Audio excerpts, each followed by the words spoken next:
Mingəçevirdə illərdir təmirinə və müasir dizaynla bərpasına ehtiyacı duyulan hündür mərtəbəli yaşayış binaları yenidən dirçəliş dövrünü yaşayır. Binaların fasadlarından, giriş bloklarından tutmuş bütün hissələri yenilənir. Görülən göz oxşayan işlər Mingəçevir Mənzil Təsərrüfatı və Abadlaşdırma İdarəsinin əməkdaşları tərəfindən həyata keçirilir. İdarə rəisi Ramiz Hüseynovun verdiyi məlumata görə, şəhərdə bu tip diqqət çəkən yeniliklərin icrasına ötən ildən start verilib. Şəhərin Aydın Məmmədov, Nizami, 20 yanvar, Məhsəd, Üzeyir Hacıbəyov və digər küçələrində bu istiqamətdə işlər yerinə yetirilib. İdarə rəisi Ramiz Hüseynovun sözlərinə görə hazırda Mirzəli Əkbər Sabir, Müslüm Magomayev, Heydər Əliyev prospekti, Məhsəti küçələrində işlər davam etdirilir. Nur şəhərində həyata keçirilən kompleks təmir bərpa işləri sakinlərin daha çox sevincinə səbəb olur.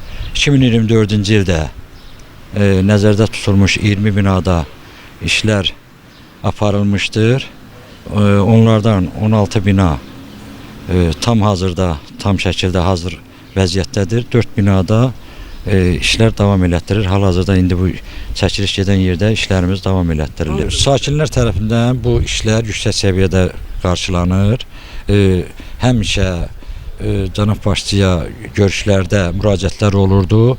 Onların da arzuları yerinə yetdiyinə görə çox məmnuniyyətlə qarşılayırlar, sevinirlər. Qeyd edək ki, abadlıq quruculuq işləri şəhərin müxtəlif ünvanlarında qarşıdakı illərdə də davam etdiriləcək. Könül Kazımova, Rahim İbrahimoğlu bugün informasiya proqramı üçün.